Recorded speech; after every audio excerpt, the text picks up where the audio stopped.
Good morning all of you. Good morning all of you. Chemistry में हम last chapter पढ़ रहे थे पॉलीमर, और पॉलीमर के अंदर हमने पॉलीएमाइड श्रेणी और पॉलिएस्टर श्रेणी के बहुलक पढ़ लिए थे। उसके बाद अपने पास आया था रबर, जिसमें हमने नेचुरल रबर का डिस्कस किया। नेचुरल रबर में भी हमने दो तरीके से अपने पास आया, एक तो गट्टा पार्चा जो ट्रांसफॉर्म में था और सिस फॉर्म में था, उसको हमने नेचुरल रबर कहा।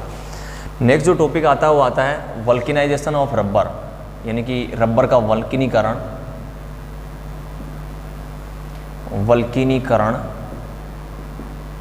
रबर का वल्किनीकरण यानी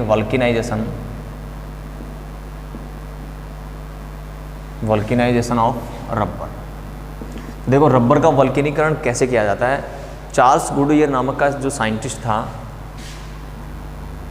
चार्ल्स गुडियर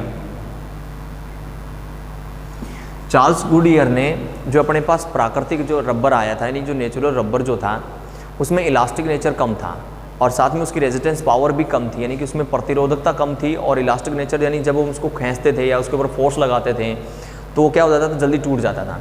तो उसकी कहने का रेजिस्टेंस पावर और इलास्टिक करेक्टर बढ़ाने के लिए चार्ल्स वुडयर ने रबर का क्या किया, वल्किनाइजेशन किया, यानी वल्किनीकरण किया। तो रबर का वल्किनीकरण हम किसको कहेंगे? यदि हम जो हमारे पास आया था प्राकृतिक रबर, जिसको हमने बोल रहे थे आइसोप्रीन, अगर हम आइसोप्रीन को S8 के साथ क्या करते हैं, गर्म करते हैं। क्या करते हैं? गर्म करते हैं। तो उसी को हम रबर का क्या कहते हैं? वल्किनीकरण कहते हैं। क्या कहते हैं? वल्किनीकरण कहते हैं। तो अपने पास जो आइसोप्रीन आता है, जिसको हमने कहा नेचुरल रबर को S8 के साथ क्या करना है, गर्म करना है। तो अपने पास किस प्रकार से स्ट्रक्चर बनती है? आइसोप्रीन जो अपने पास था वो था CH3 single bond CH3, double bond CH single bond CH3। यहाँ पर था अपने पास CH2 और यहाँ पर था अपने पास CH2। इस प्रकार से अपना क्या बना था, नेचुरल रबर बना था, नेचुरल रबर। इस नेचुरल रबर के अपने पास क्या लेने हैं, दो सीरीज लेनी है, यानी कि दो शाखाएं लेनी है। और इन दोनों सीरीज को अपने को क्या करना है, S8 के साथ गर्म करना है। S8 के साथ क्या करना है, गर्म करना है। जो सल्फर अपने पास, सल्फर के जो क्या होते हैं अपर रूप, जिसको हम बोलते हैं, जैसे कार्बन के 3 अपर रूप होते हैं, हीरा, ग्रेफाइट और फुलरीन, ठीक इसी प्रकार से अपना सल्फर है, एकंताक सल्फर, त्रिंताक सल्फर। इसको हम क्या कर रहे हैं, गर्म कर रहे हैं। तो जब हम इसको गर्म करते हैं तो अपने पास इस प्रकार से क्या बन जाती है, स्ट्रक्चर बन जाती है। यानी कि जहाँ पर जो डबल बॉन्ड आता है वो क्या हो जाता है, ब्रेक हो जाता है। और ये मैंने आपको पहले भी बताया था कि जब भी हम कोई पॉलीमर बनाएं तो सबसे पहले जो अपने पास पाई बॉन्ड सिस्टम आता है, यानी कि पाई बॉन्ड जहाँ पर भी आते हैं उसको क्या करते हैं, ब्रेक कर दें, यानी कि तोड़ दें, यानी हटा दें वहाँ से। और यहाँ पर कार्बन की क्या कर दें, वैलेंसी पूरी कर दें। तो इस प्रकार से सल्फर क्या हो जाता है, दोनों सीरीज के साथ जुड़ जाता है। और अपने को ये जो सल्फर प्राप्त हुआ है इसको हम कहते हैं वल्किनीकृत रबर, यानी कि वल्किनाइजेशन ऑफ रबर। रबर का हमने क्या कर दिया, वल्किनाइजेशन कर दिया है। अब देखो यहाँ पर अपने पास जो S8 होता है उसकी क्राउन शेप होती है। क्राउन शेप यानी कि ताज जैसी शेप होती है, इस प्रकार से, जिसको हम W शेप भी बोल सकते हैं। इस प्रकार से क्या होती है, सल्फर की शेप, S8 की शेप होती है। यहाँ पर सल्फर सल्फर सल्फर सल्फर, इस प्रकार से अपने पास क्या होते हैं, 8 सल्फर होते हैं, वो रिंग में क्या रहते हैं, जुड़े रहते हैं। पहला और 8वां सल्फर भी आपस में क्या रहता है, जुड़ा हुआ रहता है। तो क्राउन शेप में होता है S8। तो ये अपने पास क्या आता है, वल्किनीकरण रबर आ जाता है। और वल्किनीकरण जो रबर है उसका इलास्टिक नेचर बढ़ जाता है और उसकी रेजिस्टेंस पावर यानी कि उसकी प्रतिरोधक क्षमता भी क्या हो जाती है, बढ़ जाती है। तो वल्किनीकरण ऑफ रबर हम किसको कहेंगे, नहीं रबर का वल्किनाइजेशन किसको कहेंगे? यदि हम आइसोप्रीन यानी कि जो अपने पास नेचुरल रबर था, नेचुरल रबर को S8 के साथ अगर गर्म करते हैं तो आइसोप्रीन की दो सीरीज जो हैं, दो श्रृंखलाएं जो हैं, उनके बीच में सल्फर क्या हो जाता है, जुड़ जाता है। इसको ही हम रबर का क्या कहते हैं, वल्किनीकरण कहते हैं। और रबर का वल्किनीकरण सबसे पहले किसने किया था, चार्ल्स गुडियर ने किया था। किस लिए किया था? क्योंकि अपने पास जो नेचुरल रबर जो होता है उसका इलास्टिक पावर कम होता है, साथ साथ में उसकी रेजिस्टेंस पावर कम होती है। कहने का मतलब उसमें प्रत्यास्थता का गुण कम होता है और प्रतिरोधक क्षमता कम होती है, यानी कि वो फोर्स को सहन नहीं कर पाता है। फोर्स जब भी उसको देते हैं तो वो क्या हो जाता है, टूट जाता है। तो उसकी इलास्टिक नेचर और उसकी रेजिस्टेंस पावर बढ़ाने के लिए चार्ल्स गुडियर ने इसको सल्फर के साथ क्या किया, गर्म किया, जिससे अपने पास रबर जो प्राप्त हुआ, वल्किनाइजेशन जो रबर प्राप्त हुआ, इसका रेजिस्टेंस पावर बढ़ गया और साथ साथ में इसकी इलास्टिक करेक्टर है वो भी क्या हो गया, बढ़ गया। तो ये दोनों बढ़ाने के लिए चार्ल्स गुडियर ने इसका क्या किया था, रबर का वल्केनाइजेशन किया था। अब जितने भी अपने पास जो इतने टायर जो होते हैं, उन टायरों के अंदर जो नेचुरल रबर जो होता है उसका क्या किया जाता है, वल्केनाइजेशन किया जाता है। और वल्केनाइजेशन करने के बाद उसका क्या बनाए जाते हैं, टायर बनाए जाते हैं। तो ये रहा अपना रबर का वल्केनाइजेशन। अब अपने पास जो आते हैं वो सारे के सारे जो रबर आते हैं वो आते हैं सिंथेटाइज रबर, यानी कि जो अपने पास कहाँ बनाए जाते हैं, लेबोरेटरी में बनाए जाते हैं, जिसको हम कहते हैं संश्लेषित रबर। तो अब हम नेक्स्ट टॉपिक जो पढ़ेंगे वो पढ़ेंगे संश्लेषित रबर। संश्लेषित रबर यानी कि सिंथेटाइज रबर। तो सिंथेटाइज रबर का मतलब या हम ये कह सकते हैं आर्टिफिशियल रबर, जिसको लेबोरेटरी में क्या किया जाता है, बनाया जाता है। तो अपने पास संश्लेषित रबर है वो कौन कौन से पढ़ने अपने को, सबसे पहले पढ़ना अपने को नियोप्रीन, नियोप्रीन।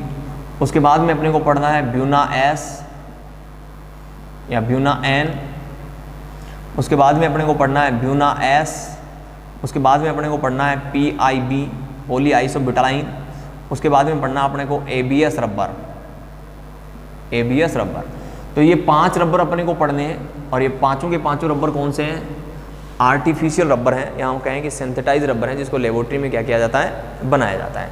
अब दूसरी इंपॉर्टेंट बात जो होती है वो क्या आती है कि जितने भी अपने पास आर्टिफिशियल रबर होते हैं या संश्लेषित रबर जो होते हैं वो सारे के सारे 1,3-ब्यूटाडाइईन, 1,3-ब्यूटाडाइईन के क्या होते हैं, व्युत्पन्न होते हैं, यानी कि डेरिवेटिव ऑफ 1,3-ब्यूटाडाइईन, यानी कि 1,3-ब्यूटाडाइईन से क्या होते हैं, मिलकर बनते हैं।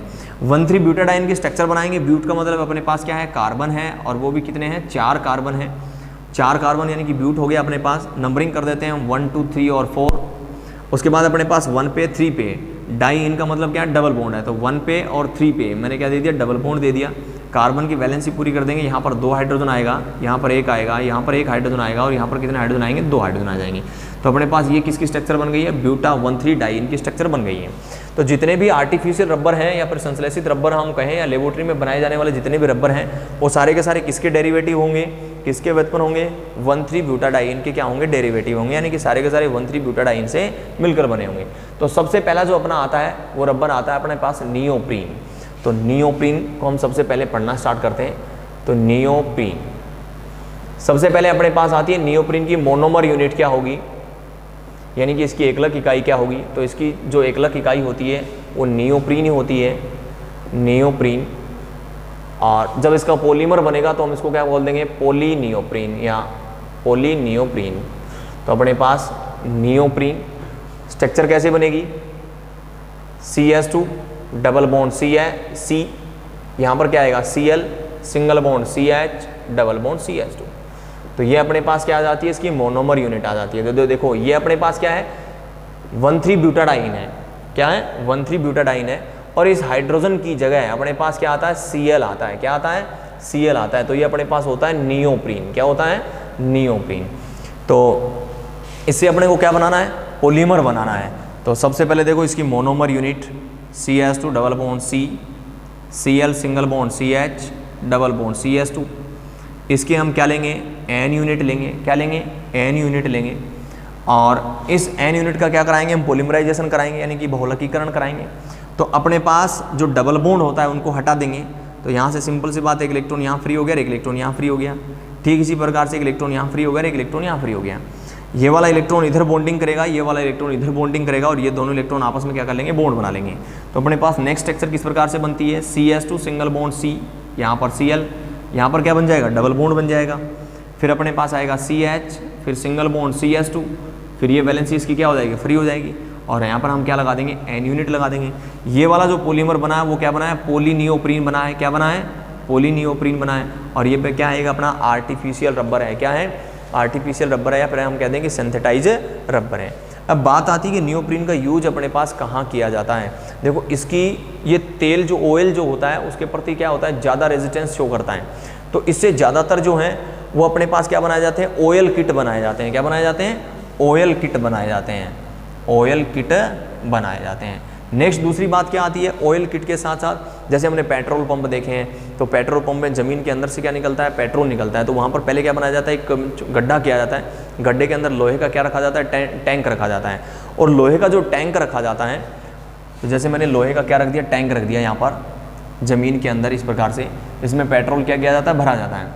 इस लोहे के टैंक का जो अंदर वाला जो कवर होता है, इस लोहे के टैंक के लिए जो अंदर वाला कवर होता है, ये वाला जो कवर जो है वो सारे के सारे किसके बने रहते हैं, नियोप्रीन के बने रहते हैं। किसके बने रहते हैं, नियोप्रीन के बने रहते हैं, क्योंकि नियोप्रीन जो है वो ऑयल के प्रति क्या शो करता है, ज़्यादा रेजिस्टेंस शो करता है। तो इससे ऑयल किट या फिर जो अपने पास पेट्रोल के लिए या डीजल के लिए जो बड़े बड़े होज होते हैं, उनका क्या बनाया जाता है, इनर वाला सरफेस तैयार किया जाता है। अब नेक्स्ट अपने पास नियोप्रीन के बाद में आता है ब्यूना एन। तो ब्यूना एन वाला जो पॉलीमर है वो हम किस प्रकार से बनाते हैं।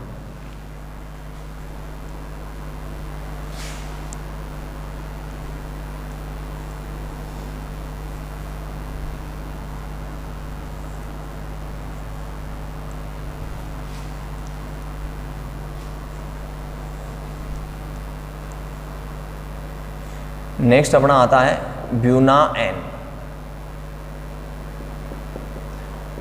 तो देखो सबसे पहले तो ब्यूना एन वाला जो पॉलीमर है उसमें इन सभी वर्ड का मतलब क्या है। तो सबसे पहले आता है बीयू। बीयू का मतलब है यहाँ पर 1,3-ब्यूटाडाइइन, 1,3-ब्यूटाडाइइन। और यहाँ पर Na यानी कि सोडियम मेटल, सोडियम मेटल जो यहाँ पर किसकी तरह बिहेव करेगी, कैटलिस्ट की तरह यूज होने वाली है। और यहाँ पर क्या है अपने पास N, और N का मतलब क्या है अपने पास एक्रिलोनाइट्राइल, एक्रिलोनाइट्राइल, एक्रिलोनाइट्राइल। 1,3-ब्यूटाडाइन का अपने पास फॉर्मूला क्या आता है, CH2 double bond CH, single bond CH double bond CH2। तो ये अपने पास इसकी मोनोमर यूनिट हो गई है। नेक्स्ट इसकी मोनोमर यूनिट क्या आती है अपने पास, एक्रिलोनाइट्राइल आती है। तो एक्रिलोनाइट्राइल किस प्रकार से लिखते हैं हम, CH2 डबल बॉन्ड CH, और यहाँ पर क्या आता है, CN आता है। क्या आता है, CN आता है। तो ये अपने पास किसकी क्या हो गई है, एक्रिलोनाइट्राइल। तो अगर अपने से पूछा जाए कि ब्यूना एन जो है उसकी मोनोमर यूनिट कौन कौन सी होती हैं, तो ब्यूना एन की 2 मोनोमर यूनिट हो जाएंगी। एक तो क्या हो जाएगा 1,3-ब्यूटाडाइन, जो लगभग सभी सिंथेटाइज पॉलीमर में आने वाला है। क्यों आने वाला है, क्योंकि लगभग जितने भी सिंथेटाइज पॉलीमर, सिंथेटाइज रबर जो हैं वो सारे के सारे 1,3-ब्यूटाडाइन के क्या होते हैं, डेरिवेटिव होते हैं, यानी कि 1,3-ब्यूटाडाइन से ही बने होते हैं। तो एक मोनोमर यूनिट तो इसकी क्या हो गई, 1,3-ब्यूटाडाइन हो गई, और दूसरी वाली मोनोमर यूनिट इसकी कौन सी हो गई है, एक्रिलोनाइट्राइल हो गई है, यानी CH2 double bond CH CN। अब इन दोनों से मिलकर हम क्या बनाते हैं, ब्यूना एन वाला पॉलीमर बनाते हैं। बनेगा कैसे, अपने पास ले लिया हमने CH2 double bond CH, single bond CH double bond CH2, 1,3-ब्यूटाडाइन की एन यूनिट ले ली। ठीक इसी प्रकार से हमने CH2 double bond CH CN यानी कि एक्रिलोनाइट्राइल की भी हमने क्या ले ली, एन यूनिट ले ली। क्या ले ली, एन यूनिट ले ली। अब अपने को जब इसमें पॉलीमराइजेशन की क्रिया कराएंगे तो यहाँ पर कैटलिस्ट के रूप में कौन यूज होने वाला है, Na, सोडियम मेटल यूज होने वाला है। और पॉलीमराइजेशन की क्रिया हम क्या करेंगे, कंप्लीट करेंगे। तो सबसे पहले जहाँ पर अपने पास पाई इलेक्ट्रॉन सिस्टम आया है, यानी कि पाई बॉन्ड जहाँ पर भी अपने पास आए हैं, सारे पाई बॉन्ड को क्या करेंगे, ब्रेक करेंगे, तोड़ेंगे। तो यहाँ से क्या आ जाएंगे, 2 इलेक्ट्रॉन फ्री हो गए, बॉन्ड टूटेगा जब। ठीक इसी प्रकार से 2 इलेक्ट्रॉन ये फ्री हो गए। ठीक इसी प्रकार से ये वाला पाई बॉन्ड टूटेगा तो 2 इलेक्ट्रॉन यहाँ पर फ्री हो गए।